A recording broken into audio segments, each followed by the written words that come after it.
नमस्कार, मी प्रेरणा. दुपारच्या या बातमीपत्रात तुमचं स्वागत करते आणि बातमीपत्राच्या सुरुवातीलाच बघूयात महत्त्वाची बातमी.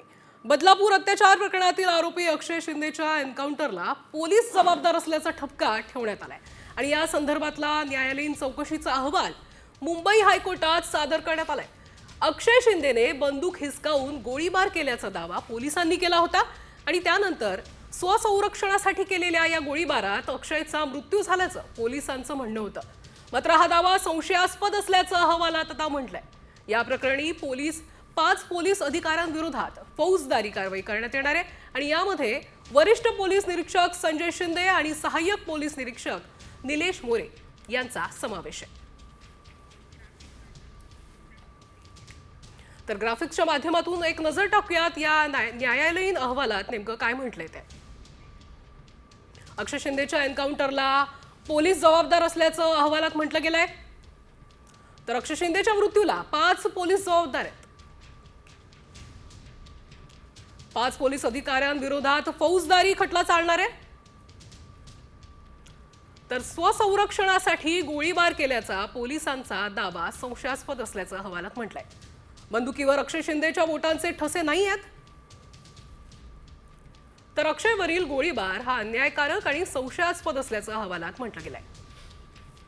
अक्षय शिंदेनं कोणतीही गोळी चालवली नसल्याचंही यात स्पष्ट आहे. पायात गोळी मारण्याऐवजी डोक्यात गोळी का मारली असं देखील कोर्ट म्हणालाय.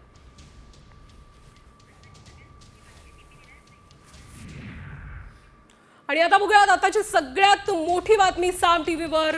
कोलकाता अत्याचार आणि हत्या प्रकरणासंदर्भातली ही मोठी बातमी आहे. आरोपी संजय रॉयला जन्मठेपेची शिक्षा सुनावण्यात आली आहे. आताची सगळ्यात महत्त्वाची बातमी आपण बघतोय. कोलकाता अत्याचार आणि हत्या प्रकरणातली ही बातमी आहे, ज्यात आरोपी संजय रॉयला जन्मठेपेची शिक्षा सुनावण्यात आली आहे. कोलकाता अत्याचार आणि हत्या प्रकरणासंदर्भातली ही बातमी आणि या संदर्भात आपण अधिक माहिती घेऊयात प्रतिनिधी प्रमोद जगताप यांच्याकडनं. प्रमोद, या हत्या प्रकरणातला आरोपी जो आहे संजय रॉय, आता त्याला जन्मठेपेची शिक्षा सुनावण्यात आली आहे. काय अधिकची माहिती मिळते? प्रेरणा, साधारणतः 6 महिन्यापूर्वी कोलकात्यातील आरजीकर मेडिकल कॉलेज आहे त्या ठिकाणी असणारी जी शिकाऊ महिला डॉक्टर होती, त्या महिला डॉक्टरवरती बलात्कार, अत्याचार आणि त्यानंतर तिची निर्घृण अशी हत्या केली गेली होती. त्यानंतर खरं तर सगळ्या देशामध्ये संतापाची लाट उसळल्याचं आपल्याला बघायला मिळालेलं होतं. यानंतर त्या प्रकरणासंदर्भात असलेले आरोपी त्यांना पोलिसांनी म्हणा किंवा सीबीआयने अटक केली होती. त्यातला जो मुख्य आरोपी होता संजय रॉय, याला 2 दिवसापूर्वी खरं तर जे विशेष कोर्ट आहे त्या कोर्टानं दोषी ठरवलेलं होतं आणि कोर्टानं आज या सगळ्या संदर्भात आपला निर्णय जो आहे तो दिलेला आहे. कोर्टाच्या निर्णयानुसार संजय रॉयला जन्मठेपेची शिक्षा जी आहे ती सुनावलेली आहे. कोर्टानं परवा दिवशी सांगितलेलं होतं, माझ्याकडे 2च शिक्षा आहेत, एक तर जन्मठेप किंवा फाशी, या दोन्हीपैकी एक शिक्षा आम्ही देऊ असं कोर्ट म्हणालं होतं आणि कोर्टानं आज जन्मठेपेची शिक्षा दिल्याचं आपल्याला बघायला मिळतंय. प्रेरणा, देशभरामध्ये खूप मोठे मोर्चे त्या प्रकरणानंतर निघालेले होते. देशभरामध्ये डॉक्टर लोक जे आहेत ते संपावरती गेल्याचं बघायला मिळालं होतं. त्यांची देशभर मोठी आंदोलनं होती. त्या प्रकरणीला आपण प्रामुख्याने सांगायचं झालं तर कोलकात्यामधील म्हणजे पश्चिम बंगालमधील ममता बॅनर्जी सरकार आहे, त्या ममता बॅनर्जी सरकारवर देखील टीकेची जोड उठलेली होती. पण 6 महिन्यामध्ये हा खटला पूर्ण केला गेला आणि त्यानंतर आज मुख्य आरोपी संजय रॉय याला जन्मठेपेची शिक्षा कोर्टानं सुनावलेली आहे. नक्कीच प्रमोद, धन्यवाद तुम्ही दिलेल्या या सविस्तर माहितीसाठी. तर आपण बघतोय ज्या अत्याचार प्रकरणामध्ये संपूर्ण देश हादरलं होतं असं कोलकाता अत्याचार प्रकरण आणि त्यातील आरोपी जो आहे संजय रॉयला आता जन्मठेपेची शिक्षा सुनावण्यात आली.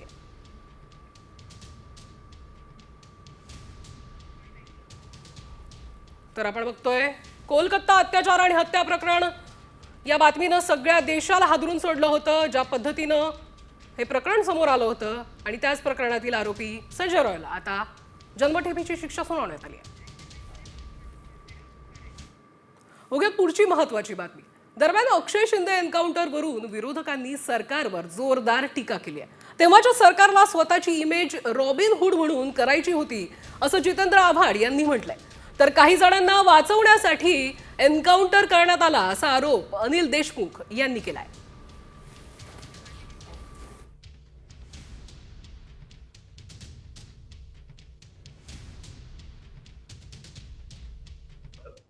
हत्या निर्घुण हत्या आणि त्याला जबाबदार पोलीस नाही, या पोलिसांच्या डोक्यात भणवणारे कोण हे शोधून काढा, त्यांना आदेश देणारे कोण हे शोधून काढा. त्यामुळे अक्षय शिंदेला तुम्ही नाहक मारलात, कारण का तुम्हाला ह्याच्यातले मेन जे गुन्हेगार आहेत, ज्यांनी मेन हे बलात्कार केले आहेत, त्यांना लपवायचं होतं. आणि आता हे खरं ठरलेलं आहे, कारण की ज्या रिव्हॉल्वरनी अक्षय शिंदेनी स्वतःला मारून घेतलं त्या रिव्हॉल्वरवर फिंगरप्रिंट्स अक्षय शिंदेच्या नव्हत्या. मग हा फेक एन्काउंटर कोणी केला, कोणाच्या सांगण्यावरून केला आणि कोणाला वाचवण्यासाठी केला, हा सुद्धा अतिशय महत्त्वाचा प्रश्न आहे. तर स्वतःचा नाकर्तेपणा झाकण्यासाठी किंवा कुणाला तरी वाचवण्यासाठी अक्षय शिंदेचा खून केला असा आरोप ठाकरे गटाच्या उपनेत्या सुषमा अंधारे यांनी केलाय. सत्ताधाऱ्यांनी पोलिसांच्या संगनमताने अक्षयचा खून केला असा आरोप अंधारेंनी केलाय.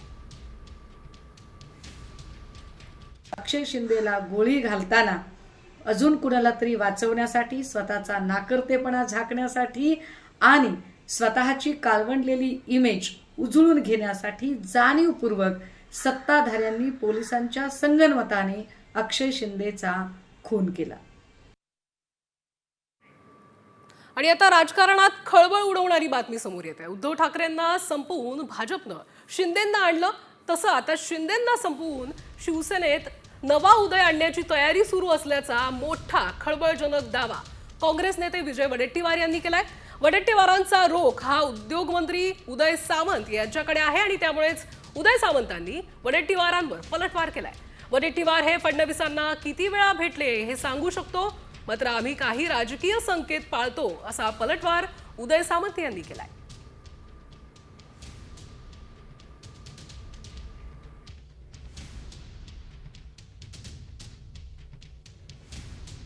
उद्धवजींना संपवून शिंदेजींना आणलं, शिंदेजींना संपवून उद्या नवीन एक उदय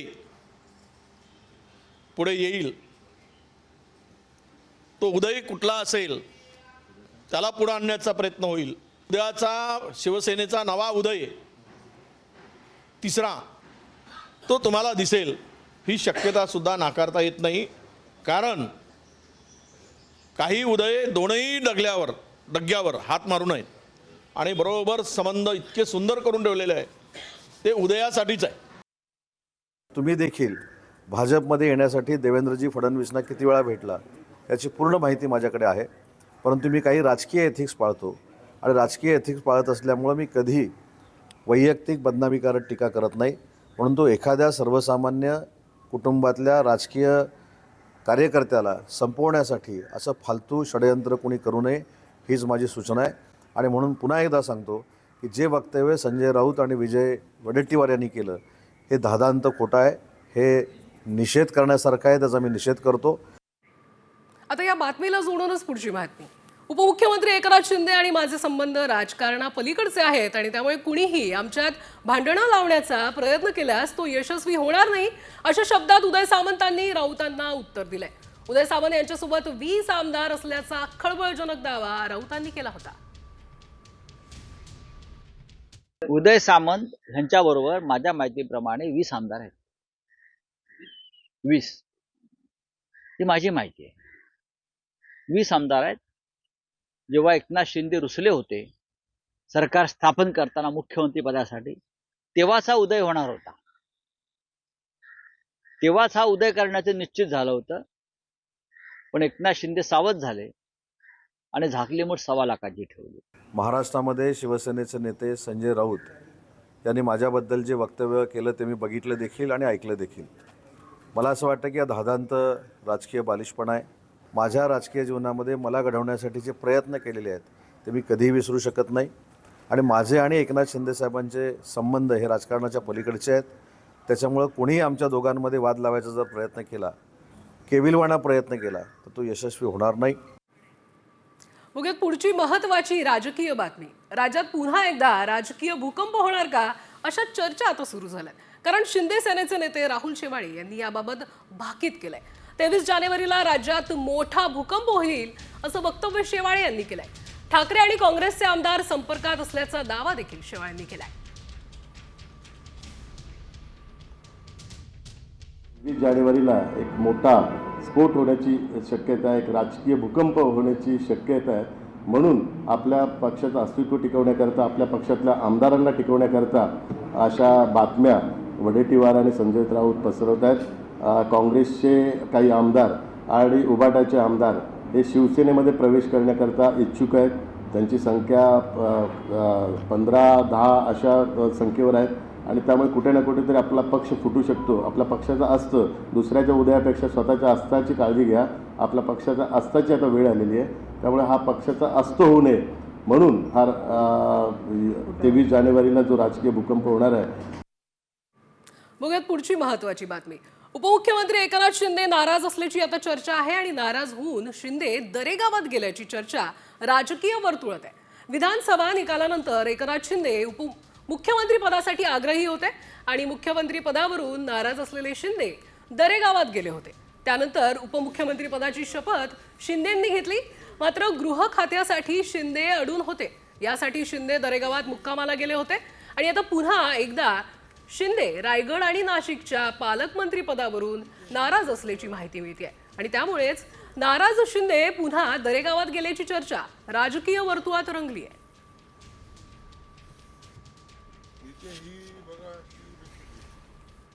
पुढची महत्वाची बातमी बघूयात.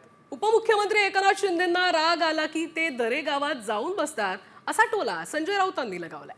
तर शिंदे कायम अस्वस्थ आत्मा आहेत. त्यांनी आता महाकुंभ मेळ्यात जाऊन बसायला हवं असंही राऊतांनी म्हटलंय.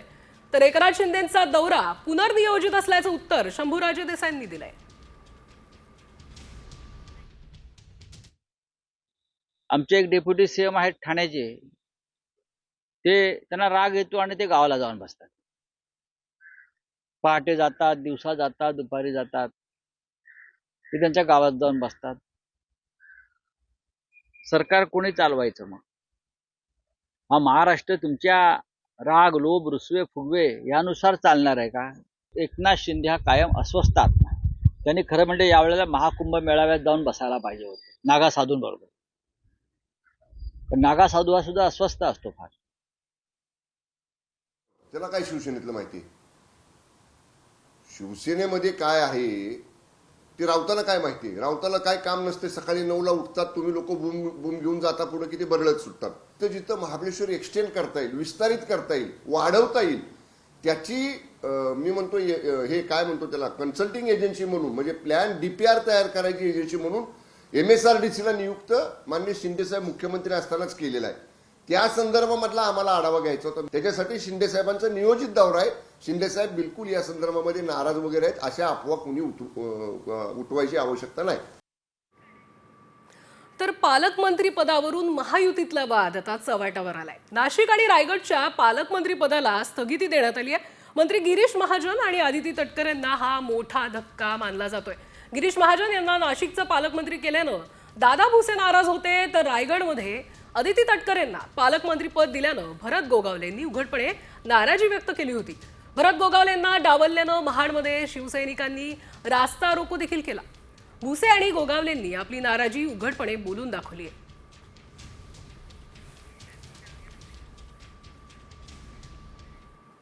बघूया पुढची महत्वाची बातमी. रायगडच्या पालकमंत्री पदाचा वाद आता विकोपाला गेलेला आहे. राजकीय अस्त झाला तरी चालेल, पण तटकरे कुटुंबाला पालकमंत्री पद हे स्वीकारणार नाही असा इशाराच आमदार महेंद्र थोरवेंनी दिलाय. या संदर्भात नाराजी वरिष्ठांना कळवल्याचंही त्यांनी सांगितलंय. आमच्याशी अशा पद्धतीने जर आमच्याशी विश्वासघात होणार असेल तर ते आम्ही खपून घेणार नाही. भले आमचा राजकीय अस्त झाला तरी चालेल, परंतु आम्ही तटकरे फॅमिलीला स्वीकारणार नाही हे जाहीरपणे आम्ही त्या ठिकाणी आज दिवसभरात आम्ही सांगतो. आम्ही बऱ्याच सीटना सुद्धा आणि वरिष्ठांना सुद्धा तशा पद्धतीने कळवलेलं होतं. तर दुसरीकडे नाशिकच्या पालकमंत्री पदाच्या वादात राष्ट्रवादीनंही उडी घेतली आहे. नाशिक जिल्ह्यात सर्वाधिक आमदार जे आहेत ते राष्ट्रवादीचे असल्यामुळे आता आम्हाला पालकमंत्री पद द्या अशी मागणी कृषी मंत्री माणिकराव कोकाटेंनी केली आहे. त्यामुळे गिरीश महाजनांना दिलेलं पालकमंत्री पद आता कोणत्या पक्षाकडे जाणार याकडे लक्ष लागलंय.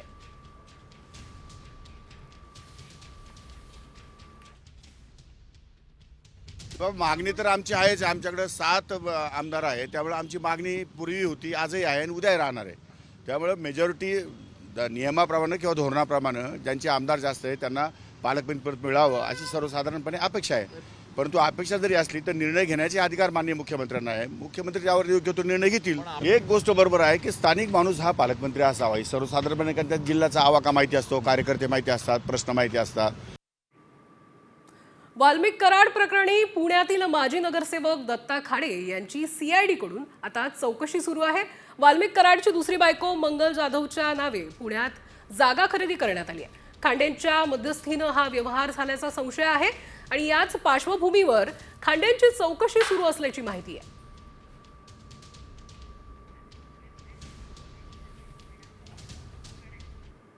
बघूयात पुढची महत्वाची बातमी.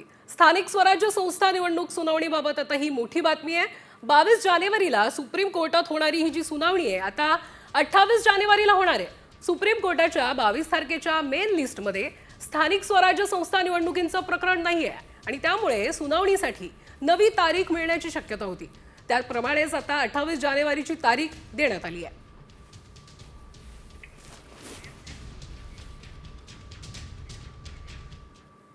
आणि बातमी आता लाडक्या बहिणींसाठीची महत्वाची बातमी. लाडक्या बहिणींना 26 जानेवारीपासून आता पुढील हप्ता मिळणार आहे. उपमुख्यमंत्री आणि अर्थमंत्री अजित पवारांनी ही माहिती दिली आहे. तर दुसरीकडे 2,50,000पेक्षा अधिक उत्पन्न असलेल्या लाडक्या बहिणींनी योजना सोडावी असं आवाहनही त्यांनी केलंय.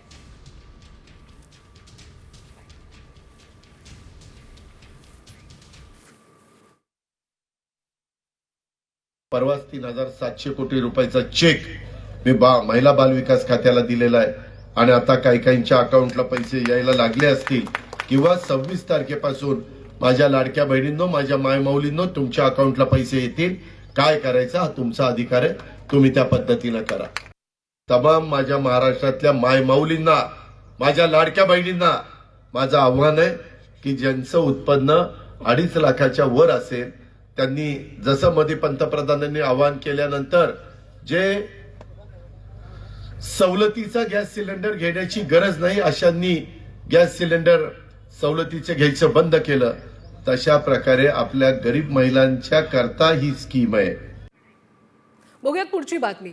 मी पुन्हा येईन हा देवेंद्र फडणवीसांचा नारा खूपच गाजला. मात्र अगदी स्वित्झर्लंडच्या दावोसमध्येही हा नारा आता पुन्हा ऐकायला मिळालाय. एका चिमुरड्याने खुद्द मुख्यमंत्री देवेंद्र फडणवीसांनाच हा नारा ऐकवला आणि उपस्थितांमध्ये एकच हशा पिकला. या चिमुरड्याने मुख्यमंत्री देवेंद्र फडणवीसांना खास गिफ्टही दिलंय.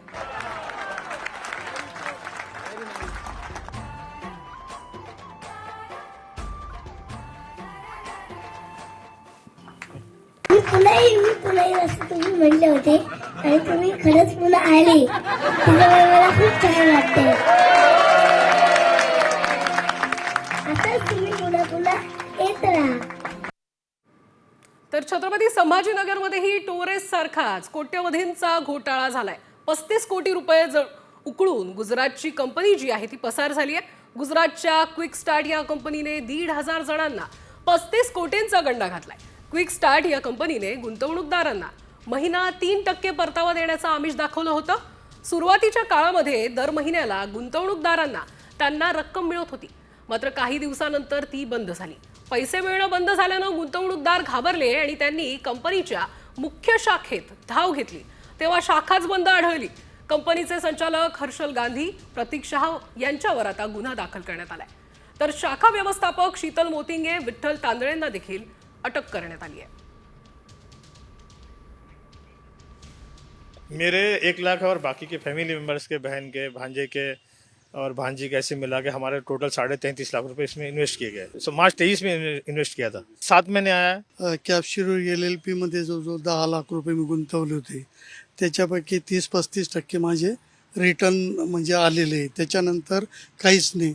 परंतु हे एक विशेष आहे की शहा एंटरप्राइजेसमध्ये 1 लाखाचे त्यांनी 1,80,000 म्हणजे एका लाखाचे 80,000 रुपये ते देणार होते. तर ते जवळजवळ 1 वर्ष झालं ते म्हणजे त्याची मॅच्युरिटी झाली होती आणि मी विड्रॉलसाठी दिलं, पण ते देखील आता 2 वर्ष होतील त्याला, ते पैसेसुद्धा त्यांनी अजून दिलेले नाही. तर हे नेमकं काय प्रकरण आहे ते आपण ग्राफिक्सच्या माध्यमातून बघूयात. गुजरातच्या क्विक स्टार्ट कंपनीचा 35 कोटींचा घोटाळा आहे. गुंतवणूकदारांना दर महिना 3% परतावा देण्याचं आश्वासन देण्यात आलं होतं. मोफत विदेशवारीचंही आमिष दाखवलं. तर दुसरीकडे 1,500 जणांना 35 कोटींचा गंडा घालण्यात आला. कंपनीच्या 2 मालकांसह 4 गुन्हा दाखल करण्यात आला आणि 2 आता अटक करण्यात आली आहे.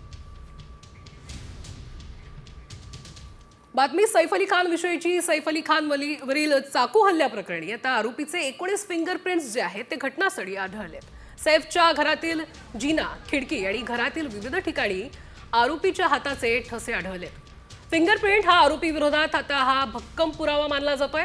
सैफच्या आरोपीला आता पोलिसांनी काल अटक केली आणि त्याचं नाव मोहम्मद शरीफुल इस्लाम शहजाद असं आहे. पोलिसांनी दिलेल्या माहितीनुसार आरोपी जो आहे तो बांगलादेशी आहे.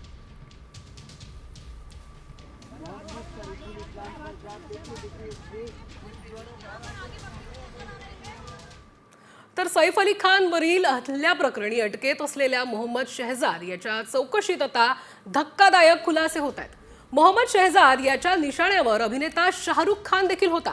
त्यानं 14 जानेवारीला किंग खानच्या मन्नत बंगल्यात घुसण्याचा प्रयत्न केल्याची कबुली दिली आहे. बंगल्याच्या संरक्षक भिंतीवर चढण्यात तो यशस्वी झाला होता.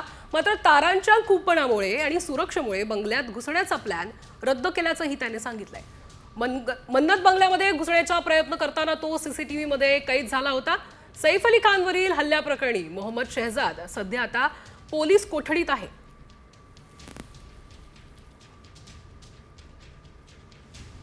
तर आपण बघतोय सैफ अली खान हत्या प्रकरणातील आरोपी जो आहे मोहम्मद शेजला अटक करण्यात आली आहे. याशिवाय त्याने किंग खान शाहरुखच्या घरात देखील शिरण्याचा प्रयत्न केला होता. बघूयात पुढची महत्वाची बातमी. खंडणी प्रकरणी अटकेत असलेल्या वाल्मिक कराडच्या जामिनावर सुनावणी पुढे ढकलण्यात आली आहे आणि ही सुनावणी आता 23 जानेवारीला होणार आहे. केस कोर्टात कराडच्या वकिलांनी विनंती केली होती आणि यानंतर ही सुनावणी जी आहे ती पुढे ढकलण्यात आली आहे. कोर्टानं न्यायालयीन कोठडी सुनावल्यानंतर त्यानं जामिनासाठी अर्ज केला होता. या अर्जाला CID कडून विरोध करण्यात आलाय. संतोष देशमुख हत्या प्रकरणी मकोका लागलेल्या कराडची CID ला चौकशी करायची आहे म्हणून वाल्मिक कराडला जामीन देऊ नये अशी विनंती CID ने कोर्टाकडे केली होती. आपण बघतोय कराडच्या जामिनावर आता 23 तारखेला सुनावणी होणार आहे.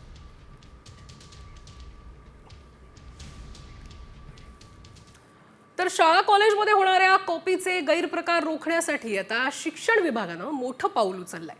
परीक्षेसाठी आवश्यक स्टाफ आता दुसऱ्या शाळेतून आणि कॉलेजमधून मागवला जाणार आहे.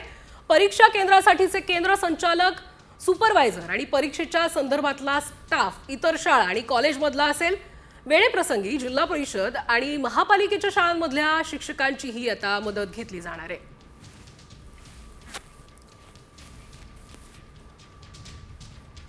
तर कॉपीमुक्त शिक्षणाचं काय पॅटर्न आहे? केंद्र संचालक आणि सुपरवायझर दुसऱ्या शाळेतले असणार आहेत.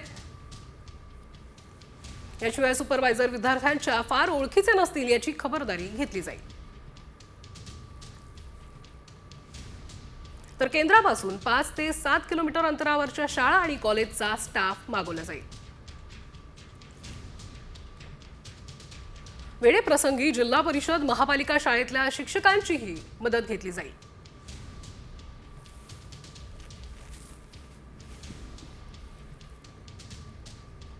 वेळेप्रसंगी तर आपण बघतो कॉपीमुक्त परीक्षेचा हा नवा पॅटर्न आहे. सुपरवायझर आणि केंद्र संचालक दुसऱ्या शाळेतले असतील. शिवाय ZP, मनपा शाळेतल्या शिक्षकांचीही आता मदत घेतली जाईल. इयत्ता 12वीची प्रात्यक्षिक परीक्षा 24 जानेवारी ते आता 10 फेब्रुवारीपर्यंत असणार आहे. 10वी 12वीची परीक्षा कधी याचं सविस्तर आपण बघतोय. 12वीच्या विद्यार्थ्यांची लेखी परीक्षा 11 फेब्रुवारी ते 18 मार्चपर्यंत असेल. तर इयत्ता 10वीच्या विद्यार्थ्यांची प्रात्यक्षिक आणि तोंडी परीक्षा 3 ते 20 फेब्रुवारीपर्यंत. 10वीच्या विद्यार्थ्यांची लेखी परीक्षा 21 फेब्रुवारी ते 17 मार्चपर्यंत असेल.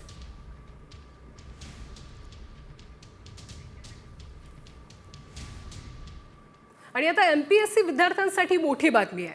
महाराष्ट्र लोकसेवा आयोग म्हणजेच MPSC मार्फत विविध रिक्त पदांसाठी मोठी भरती केली जाणार आहे. एकूण 320 रिक्त जागांसाठी ही भरती आहे आणि या भरती अंतर्गत सिव्हिल सर्जन आणि अन्य विविध ग्रुप A पदांच्या रिक्त जागा भरल्या जातील. विद्यार्थ्यांना 21 जानेवारीपासून म्हणजेच उद्यापासून अर्ज भरता येतील. 10 फेब्रुवारी ही अर्ज भरण्याची अखेरची तारीख आहे.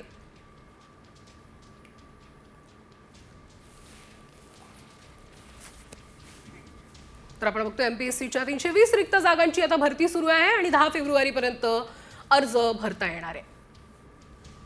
सिव्हिल सर्जन आणि अन्य पदांसाठी देखील याच्यात भरती आहे.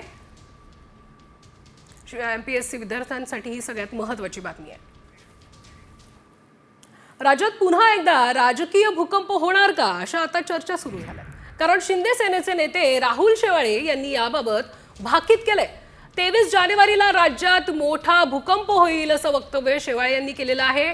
ठाकरे आणि काँग्रेसचे आमदार संपर्कात असल्याचा दावा शेवाळे यांनी केलाय. तर आताची ही मोठी बातमी आपण बघतोय. 23 जानेवारीला राज्यात मोठा भूकंप होईल असं वक्तव्य शेवाळे यांनी केलेलं आहे. ठाकरे आणि काँग्रेसचे आमदार जे आहेत ते संपर्कात असल्याचा दावा, असं भाकीत जे आहे ते शेवाळे यांनी केलेलं आहे. त्यामुळे राज्यातील राजकारणात पुन्हा एकदा एक मोठा राजकीय भूकंप होण्याची चर्चा आहे. 23 जानेवारीला एक मोठा स्फोट होण्याची शक्यता आहे, एक राजकीय भूकंप होण्याची शक्यता आहे. म्हणून आपल्या पक्षाचं अस्तित्व टिकवण्याकरता, आपल्या पक्षातल्या आमदारांना टिकवण्याकरता अशा बातम्या वडेट्टीवार आणि संजय राऊत पसरवत आहेत. काँग्रेसचे काही आमदार आणि उभाटाचे आमदार हे शिवसेनेमध्ये प्रवेश करण्याकरता इच्छुक आहेत. त्यांची संख्या 15-10 अशा संख्येवर आहेत आणि त्यामुळे कुठे ना कुठेतरी आपला पक्ष फुटू शकतो. आपल्या पक्षाचं अस्तं दुसऱ्याच्या उदयापेक्षा स्वतःच्या अस्ताची काळजी घ्या. आपल्या पक्षाच्या अस्ताची आता वेळ आलेली आहे. त्यामुळे हा पक्षाचा अस्त होऊ नये म्हणून हा 23 जानेवारीला जो राजकीय भूकंप होणार आहे. असं आहे, कोणी 15 कोणी 25. आता शेवाळे कुठे आहेत, शेवाळे कोण आहेत, शेवाळेंना काही बुड आहे का, की त्यांच्या बुडाला शेवाळच आहे. त्यामुळं अशा बेसलेस वक्तव्याला आम्ही फार काही महत्त्व देत नाही. संख्या कमी आहे, लढाईची जिद्द आहे, आम्ही लढत राहू आणि जनतेच्यासाठी विरोधी म्हणून सरकारवर नियंत्रण आणि अंकुश ठेवण्यासाठी आमची भूमिका आम्ही प्रामाणिकपणे पार पाडत आहोत. आणि आता घेऊयात उर्वरित महत्त्वाच्या बातम्यांचा वेगवान आढावा टॉप 50च्या माध्यमातून. अभिनेता सैफवर हल्ला प्रकरणातील आरोपी मोहम्मद शेहजाद बातम्यांच्या माध्यमातून पोलिसांच्या हालचालींवर लक्ष ठेवत होता असं तपासात उघड झालंय आणि त्याच्या मोबाईलमध्ये पोलिसांनी ताब्यात घेतलेल्या 2 संशयितांचे स्क्रीनशॉट सापडल्याची माहिती आहे. वृत्तवाहिन्या दाखवत असलेल्या संशयितांचे स्क्रीनशॉट त्यानं काढून ठेवले होते. अभिनेता सैफ अली खानला येत्या 1 ते 2 दिवसात डिस्चार्ज मिळण्याची शक्यता आहे. लीलावती रुग्णालयाचे डॉक्टर नितीन डांगे यांनी ही माहिती दिली आहे. सैफ अली खानवर झालेल्या हल्ल्यानंतर त्याची आई शर्मिला टागोर लीलावती रुग्णालयात आपल्या लेकाला सैफला भेटण्यासाठी आल्या होत्या.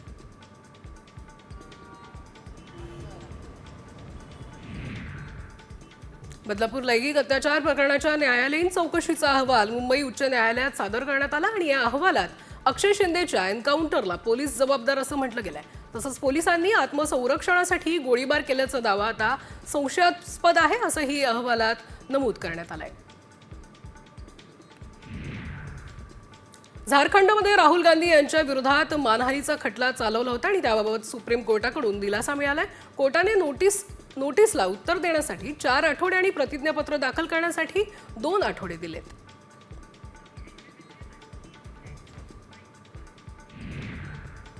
आणि आता बघूयात पुढची महत्त्वाची बातमी. कल्याण डोंबिवलीतील बांगलादेशी नागरिकांचं अटक सत्र आता सुरूच आहे. 3 बांगलादेशी महिलांना आता अटक करण्यात आली आहे.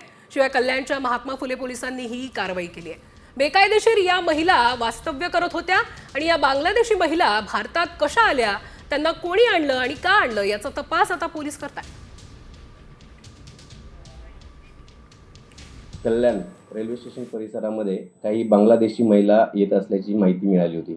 त्या अनुषंगाने दिनांक 16 जानेवारी 2025 रोजी आम्ही स्टेशन परिसरामध्ये कारवाई केली असता त्याच्यामध्ये आम्हाला 3 बांगलादेशी महिला या मिळून आलेल्या आहेत. त्याबाबत वेगळा गुन्हा दाखल करून महिलांना अटक करण्यात आलेली आहे. त्याच्यामध्ये सध्या त्या महिला आरोपी ज्या आहेत त्या बांगलादेशी असल्याचे निष्पन्न झाले, त्या सध्या पोलीस कस्टडीमध्ये आहेत आमच्याकडे. पुन्हा एकदा घेऊयात उर्वरित बातम्यांचा वेगवान आढावा. सोनमर्गच्या पर्यटन रिसॉर्टसह काश्मीरच्या उंच भागात सकाळपासून बर्फवृष्टी झाली आहे आणि पर्यटन स्थळी अनेक इंच बर्फ जो आहे तो साचलाय. पर्यटक बर्फात खेळण्याचा आनंद लुटताना दिसत आहेत. पर्यटक, प्रवासी आणि वाहतूकदारांना प्रशासन आणि वाहतूक सल्ल्याचे पालन करण्याचे आवाहन करण्यात आलंय. जम्मू काश्मीरच्या डोडामध्ये बर्फवृष्टी होते आणि त्यामुळे संपूर्ण खोऱ्यात बर्फाची पांढरी चादर पसरली आहे. बर्फवृष्टीमुळे काश्मीर खोऱ्यातल्या तापमानातही मोठी घसरण झाली आहे. श्रीनगरमध्ये पारा 4.1 अंशांवर घसरलाय. बर्फवृष्टीचा आनंद लुटण्यासाठी पर्यटकांनी डोडामध्ये मोठी गर्दी केली आहे, तर अनेक जण चक्क बर्फावर क्रिकेट खेळताना दिसत आहेत. गुलबर्गमध्ये तापमान 1.6 अंशांवर पोहोचलं, तर एकीकडे तापमानात घट झाली असली तरी बर्फवृष्टीने काश्मीर खोऱ्यातलं निसर्ग सौंदर्य आणखी बहरलंय.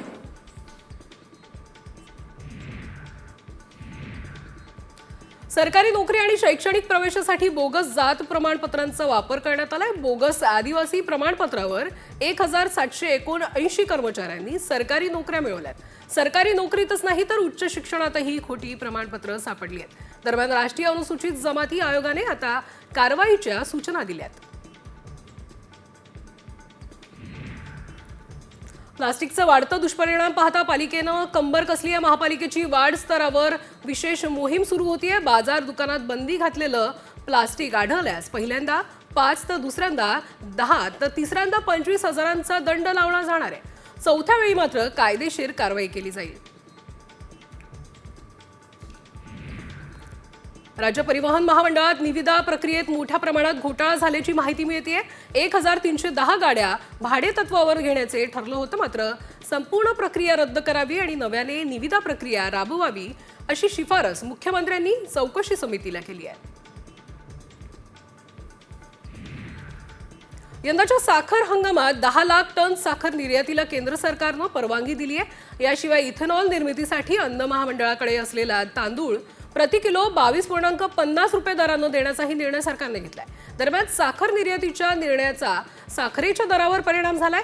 साखरेच्या दरात प्रति क्विंटल 150 ते 200 रुपयांची वाढ झाली आहे. इन्फोसिस कंपनीच्या कर्मचाऱ्यांना चांगली पगारवाढ मिळणार आहे. इन्फोसिस कंपनीकडून यंदा कर्मचाऱ्यांना 6 ते 8% वाढ देण्यात येणार आहे. जानेवारी आणि एप्रिल या 2 टप्प्यांमध्ये ही वेतनवाढ दिली जाणार आहे. बदलापुरात रिक्षा चालकांनी 5 रुपयांची बेकायदेशीर भाडेवाढ केली आणि त्याविरोधात प्रवासी आणि रिक्षा चालकांमध्ये वाद सुरू झालाय. रिक्षा चालकांच्या या कारभाराविरोधात कल्याण आरटीओने कडक पाऊल उचललंय. कुणी बेकायदा जास्तीचे भाडे घेत असेल तर प्रवाशांनी आरटीओच्या व्हॉट्सअप नंबरवर तक्रार करण्याची विनंती आरटीओने केली आहे.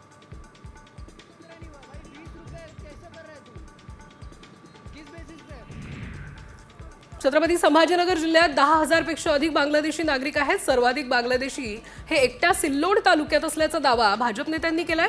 सिल्लोडमध्ये बांगलादेशी रोहिंग्यांची संख्या 5,000पेक्षा अधिक असल्याची माहिती आहे.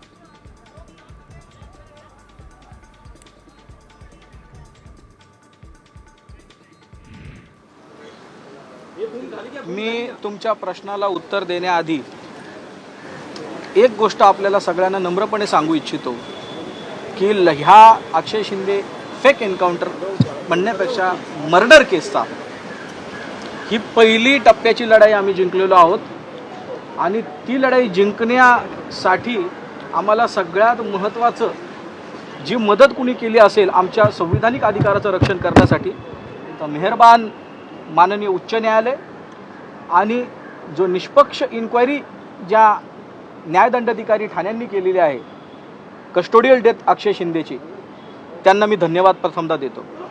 आता जो तुमचा दुसरा प्रश्न आहे की ऑब्झर्वेशन्स आणि मेहरबान न्यायालयाने न्यायदंडाधिकारी जे आहेत ठाण्याचे त्यांनी त्यांच्या याच्यामध्ये काय निरीक्षणं नोंदवलेली आहेत, काय ऑब्झर्वेशन्स आहेत, त्याच्यावरती मी स्टेप बाय स्टेप आपल्याला प्रत्येक घटनेचं उत्तर देतो.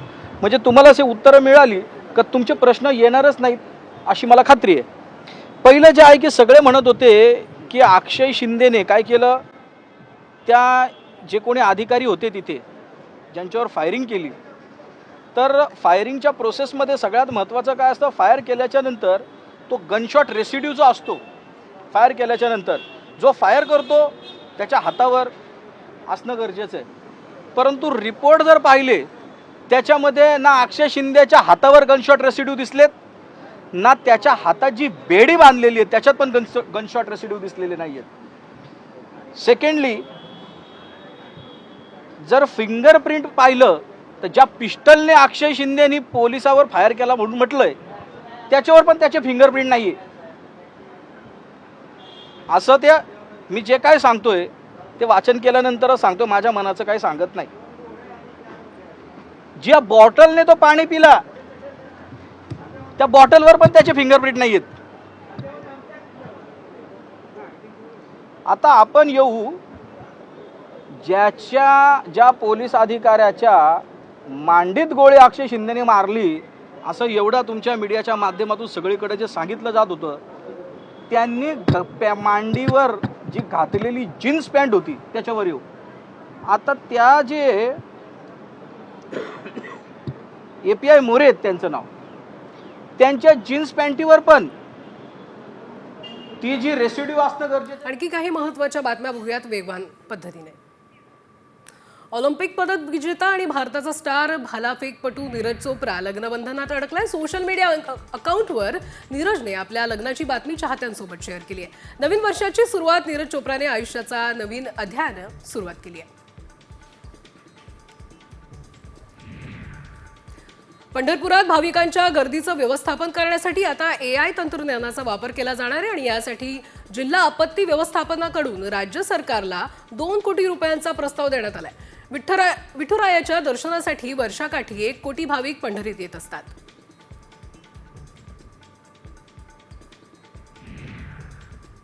दख्खनचा राजा श्री क्षेत्र ज्योतिबाच्या मूळ मूर्तीचं जतन करण्यासाठी उद्यापासून पुरातत्व विभाग संवर्धन प्रक्रिया राबवत आहे आणि त्यामुळे 21 ते 24 जानेवारीपर्यंत भाविकांना मूळ मूर्तीचं दर्शन घेता येणार नाहीये. ज्योतिबाची उत्सव मूर्ती कलश मंदिराच्या कासव चौकात दर्शनासाठी ठेवण्यात येईल. स्वामी विवेकानंद यांची 162वी जयंती हिवरा आश्रम येथे साजरी करण्यात येते आणि 3 दिवसीय महोत्सवामध्ये महत्त्वाचा कार्यक्रम तो महाप्रसादाचा कार्यक्रम असतो आणि यात 200 क्विंटल गव्हाची पुरी आणि 100 क्विंटल वांग्याची भाजी असणार आहे. मंगळवारी या महाप्रसादाचं वितरण होईल. महाकुंभसाठी प्रयागराज संगमाजवळ 7व्या दिवशीही भाविकांची मोठी गर्दी पाहायला मिळते. पवित्र स्नानासाठी श्रद्धाळू भाविक कडाक्याच्या थंडीतही कुंभ स्नान करतायत आणि स्नानानंतर अनेकांनी आखाड्यातून संन्यास दीक्षा देखील घेतली आहे. पंतप्रधान नरेंद्र मोदींचे पुतणे सचिन मोदी आपल्या मित्रांसह कुंभमेळ्यात पोहोचले. त्यांनी यावेळी मित्रांसोबत संत कबीरांची भजनं गायली आहेत. सचिन मोदी आपल्या मित्रांसह महाकुंभाच्या पवित्र वातावरणात पूर्णपणे तल्लीन झाल्याचे व्हिडिओमध्ये बघायला मिळत आहे.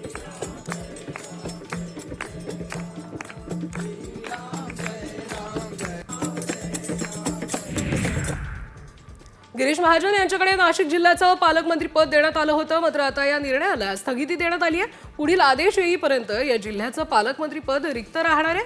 नाशिकमध्ये पालकमंत्रीपदासाठी महायुतीमध्ये रस्सीखेच सुरू होती, त्यानंतर निर्णयाला स्थगिती देण्यात आली आहे. प्रत्येक जिल्ह्याच्या पालकमंत्रीपदाची यादी जाहीर करताच महायुतीतील वाद चव्हाट्यावर आलाय. पालकमंत्रीपदाच्या निर्णयाला स्थगिती देण्याची वेळ राज्य सरकारवर आली आहे. रायगडच्या पालकमंत्रीपदाबाबतच्या निर्णयाला स्थगिती देण्यात आली आहे. पुढील आदेशापर्यंत रायगडच्या पालकमंत्रीपदाला स्थगिती लागू राहणार आहे आणि त्यामुळे शिवसैनिकांमध्ये उत्साहाचं वातावरण निर्माण झालंय. मुख्यमंत्री आणि दोन्ही उपमुख्यमंत्र्यांनी गोगावलेंचं काम आणि शिवसैनिकांच्या भावना लक्षात घेता गोगावलेंना पालकमंत्री करावं अशी मागणी आता केली जाते. पालकमंत्रीपदाच्या वादावरून आमदार विजय वडेट्टीवार यांनी महायुती सरकारवर जोरदार निशाणा साधलाय. आज पालकमंत्री तर उद्या उपमुख्यमंत्रीही बदलतील अशी टीका वडेट्टीवार यांनी केली आहे आणि आता जनताच सरकारला स्थगिती देईल असं वडेट्टीवार म्हणाले. भांडा सौख्य भरे असा टोलाही त्यांनी लगावलाय. बीडच्या पालकमंत्रीपदावरून पंकजा मुंडेंनी आपल्या मनातली इच्छाच बोलून दाखवली. बीडची लेक म्हणून बीडकरांची सेवा करायला मिळाली असली तरी मला आनंद झाला असता असं विधान पंकजा मुंडेंनी केलंय. त्यामुळे पंकजा मुंडेंनी अप्रत्यक्षपणे आपली नाराजी बोलून दाखवली असल्याची चर्चा आहे. स्वराज्य संस्था निवडणुकाची सुनावणी आता 28 जानेवारीला होणार आहे. सुप्रीम कोर्टाच्या 22 तारखेच्या मेन लिस्टमध्ये स्थानिक स्वराज्य संस्था निवडणुकींचं प्रकरण नाही आणि त्यामुळे सुनावणीसाठी नवी तारीख मिळण्याची शक्यता होती आणि त्याचप्रमाणे आता 28 जानेवारीची तारीख देण्यात आली आहे. काँग्रेस नेते आणि माजी मुख्यमंत्री पृथ्वीराज चव्हाण यांनी मुंबई उच्च न्यायालयात धाव घेतली आहे. कराड विधानसभेमध्ये झालेल्या पराभवाबद्दल न्यायालयात याचिका दाखल करण्यात आली आहे. मतदान आणि मतमोजणी प्रक्रियेत अनेक गोष्टी चुकीच्या झाल्याचा आरोप पृथ्वीराज चव्हाणांनी केलाय. महाराष्ट्र प्रदेश युवक काँग्रेसच्या 60 पदाधिकाऱ्यांची उचलबांगणी करण्यात आली आणि यामध्ये शिवानी वडेट्टीवार, केतन ठाकरे यांचाही समावेश आहे. संघ मुख्यालयासमोरील आंदोलनाला आता दांडी मारल्यामुळे ही कारवाई केल्याचं समजतंय.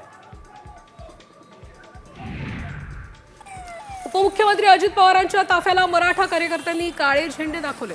जालना शहरातल्या भोकरदन नाका परिसरात काळे झेंडे दाखवून अजित पवारांचा निषेध केला. सरपंच संतोष देशमुख तसंच सोमनाथ सूर्यवंशी यांच्या हत्येचा निषेध अखिल मराठा महासंघाने नोंदवला.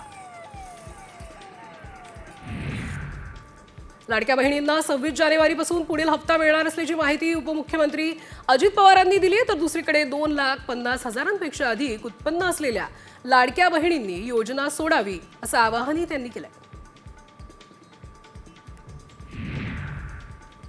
नाशिक जिल्ह्यातील मालेगाव बाजार समितीत शिवसेना ठाकरे गटाचे उपनेते अद्वय हिरे यांच्या गटाला मोठा धक्का बसलाय आणि यामुळेच बाजार समितीमध्ये सत्ता पालट होऊन शिंदे गटाने सत्ता स्थापन केली. यात चंद्रकांत शेवाळे यांची सभापतीपदावर तर अरुणा सोनचकर यांची उपसभापतीपदावर बिनविरोध निवड झाली आहे. ठाकरे सेनेच्या अकोला जिल्हा प्रमुखपदी मंगेश काळे आणि गोपाल दातकर यांची नियुक्ती करण्यात आली आहे. मूर्तिजापूर आणि अकोट विधानसभा जिल्हा प्रमुख म्हणून मंगेश काळे असतील तर अकोला पूर्व पश्चिम आणि बाळापूर विधानसभा जिल्हा प्रमुख म्हणून गोपाल दातकर यांची फेरनियुक्ती उद्धव ठाकरेंनी केली आहे. राज्यात पुन्हा एकदा थंडीचा जोर वाढण्याची शक्यता आहे. काही दिवसांपासून अंशतः ढगाळ हवामानामुळे किमान तापमानात वाढ झाली होती. मात्र पुढच्या 2 दिवसांमध्ये किमान तापमानात 1 ते 2 अंशांनी घट होण्याची शक्यता आहे. राज्याच्या अनेक भागात धुक्याची चादर पाहायला मिळते. ढगाळ हवामानामुळे थंडी गायब झाल्याने किमान तापमानाचा पारा 15 अंशांच्या वर सरकलाय. राज्यात मुख्यतः कमाल आणि किमान तापमानात चढउतार होण्याची शक्यता हवामान विभागाने वर्तवली आहे.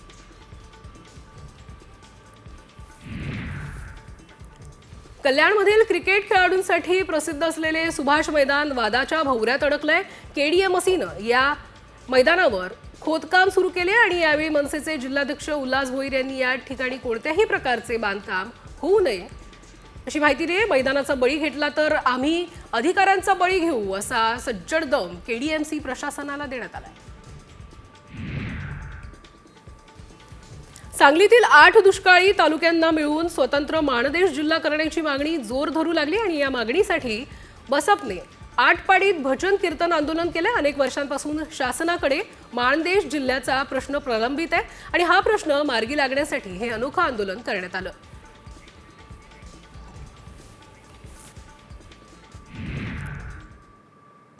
बघूयात पुढची बातमी. एका घोड्याची किंमत किती असेल? काही हजारात किंवा काही लाखात. पण जर तुम्हाला म्हटलं की एका घोड्याने किमती जी आहे त्याची ती रोल्स रॉयस गाडीला मागे टाकत असेल तर तुम्ही काय म्हणाल? बघायचा आहे का असा देखणा घोडा? बघूयात हा रिपोर्ट. वा रे पठ्ठे, थेट चॅलेंज, ती पण रोल्स रॉयस गाडीलाच.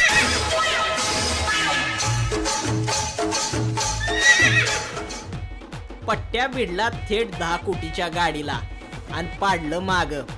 वाऱ्याला माग टाकणाऱ्या घोड्यानं किमतीत पण गाडीला माग टाकलं आणि चितपट केलं. जिंकलं दोस्ता, जिंकलं. ही हाय घोडा. तुम्ही म्हणाल यात काय नवीन? इकडे नीट बघा. अहो, ही असा तसा घोडा नाही, हैदराबादच्या नवाबाचा घोडा आहे. तो पण सोनेरी, एकदम गोल्डन चमकणारा. त्यात पण देशात एकमेव असल्याचा दावा केला जातो. कसे